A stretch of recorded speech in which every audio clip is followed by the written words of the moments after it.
실종 신고된 50대 여성이 하루 만에 자신의 차 트렁크에서 숨진 채 발견됐습니다. 알고 지내던 남성이 용의자로 붙잡혔는데 이 남성은 공범까지 살해한 것으로 조사됐습니다. 왜 이런 끔찍한 범행을 저질렀는지 김지성 기자가 취재했습니다. 50대 여성 A씨가 몰던 승용차입니다. 어제 저녁 7시 반쯤 A씨가 이 차의 트렁크에서 숨진 채 발견됐습니다. A씨의 딸이 어머니가 실종됐다며 경찰에 신고한 지 하루 만입니다. 경찰은 주변인을 탐문한 끝에 50대 남성 B씨를 붙잡았습니다. B씨는 지난 4일 인천의 한 건물 주차장에서 평소 알고 지내던 A씨를 살해한 것으로 조사됐습니다. 그리고는 시신을 둔 차량을 인천의 한 공영 주차장에 버리고 도망쳤습니다. B씨는 당시 범행을 도운 공범 C씨도 살해해 인천의 야산에 유기한 것으로 드러났습니다. 경찰은 일단 B씨와 숨진 공범 C씨가 피해자의 금품을 노렸을 걸로 보고 있습니다. 피해자 신용카드에서 수십만 원이 인출된 사실도 확인했습니다. 하지만 B씨는 살해 사실만 인정할 뿐 구체적인 범행 동기에 대해선 진술을 피하고 있는 것으로 알려졌습니다. 경찰은 B씨에 대해 강도살인과 시신유기 혐의로 구속영장을 신청하고 정확한 범행 경위를 조사할 계획입니다. JTBC 김지성입니다. 평소에 알고 지내던 여성을 살해한 뒤에 공범마저 죽인 이 50대 남성 결국 구속됐습니다. 이 남성은 홧김에 범행을 저질렀다. 다시 말해서 우발적이라고 주장합니다. 하지만 경찰은 계획된 범죄로 보고 있습니다. 저희가 취재를 해보니 이 피의자는 과거에도 살인과 성범죄를 저질렀던 인물이었습니다. 김지성 기자입니다. 인천에서 2명을 잇따라 살해한 50대 남성 A씨가 법원에 모습을 드러냈습니다.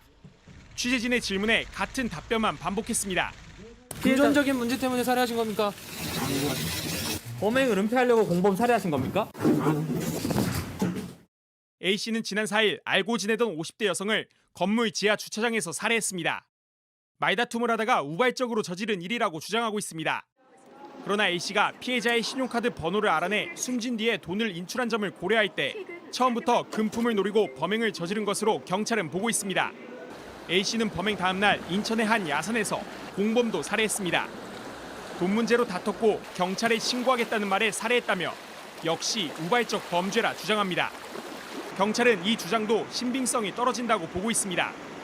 A씨가 둔기를 미리 준비한 데다 애초 피해자 시신을 유기할 목적보다는 공범을 유인하기 위한 장소로 해당 야산을 선택했을 가능성이 높다는 겁니다. 경찰은 A씨가 범행을 숨기기 위해 이 공범도 살해한 걸로 보고 있습니다. A씨의 또 다른 범죄 사실도 확인됐습니다. 1992년엔 강도상해죄로 징역 6년을, 1998년엔 특수 강도 강간 혐의로 징역 5년을 선고받은 겁니다. 2003년에는 살인 혐의로 무기징역을 선고받았다가 2심에서 징역 15년으로 감형됐습니다.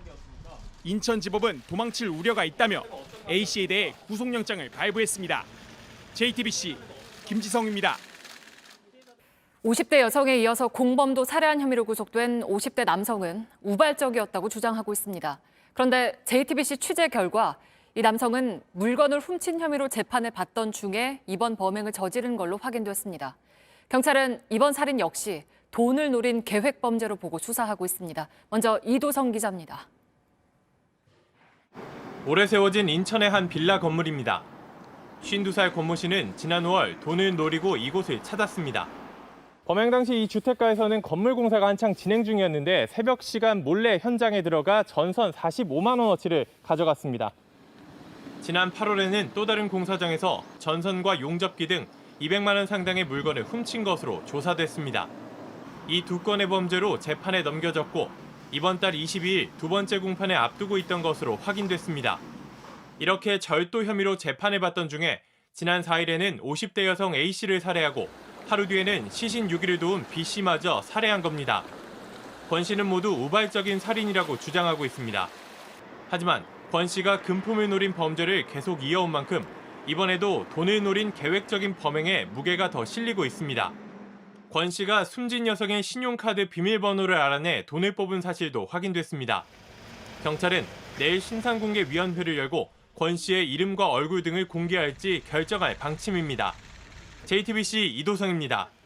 네, 이번에 잡힌 살인범은 과거에도 강도와 성범죄로 처벌을 받았습니다. 더욱이 살인죄로 출소한 지 3년 만에 다시 범행을 저질렀습니다. 하지만 전자발찌 부착을 검토할 수조차 없었습니다. 왜 그런지 신아람 기자가 보도합니다. 30년 가까운 시간 동안 권모 씨의 범죄는 점점 흉악해졌습니다. 1992년엔 강도상해로 징역 6년을, 그리고 교도소에서 나오자마자 특수 강도강간 혐의로 징역 5년을 받았습니다. 2003년엔 전당포에서 주인을 둔기로 살해하고 금품을 빼앗아 징역 15년을 선고받았습니다. 이렇게 강력범죄를 이어왔지만 권 씨는 전자발찌 부착을 검토할 수 있는 대상이 아니었습니다. 살인은 2010년, 강도는 2014년에 전자발찌 대상에 포함돼 이전에 저지른 범죄에는 적용하지 못한 겁니다. 성범죄는 법 시행 전에 저질렀더라도 요건을 갖추면 소급해서 전자발찌를 부착할 수 있고 헌법재판소도 합헌 판정을 했습니다. 하지만 강도죄나 살인죄는 아닙니다. 단계적으로 확대 시행이 되다 보니까 강력범죄가 소급 적용에서 제외된 측면이 분명히 있습니다. 출소 3년 만에 연쇄살인을 할 정도로 재범 가능성이 높았지만 보호관찰 대상에서도 빠져 있었습니다.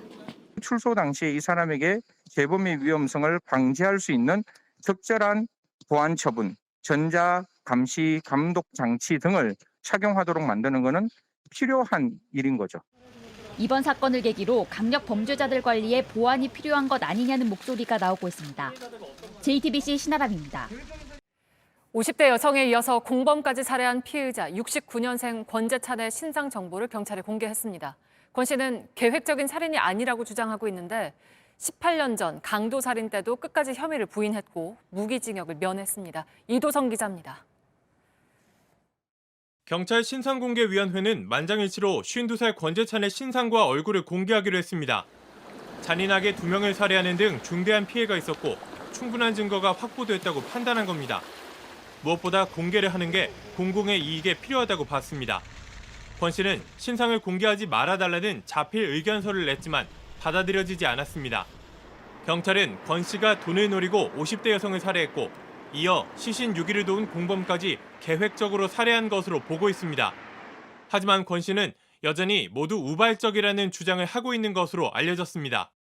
권 씨는 18년 전 전당포에서 저지른 강도살인 사건 때도 끝까지 범죄 사실을 부인했습니다.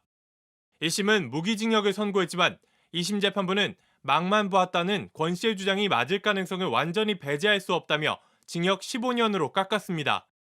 경찰은 추가 수사를 한 뒤 다음 주 권 씨를 검찰에 넘길 예정입니다. JTBC 이도성입니다.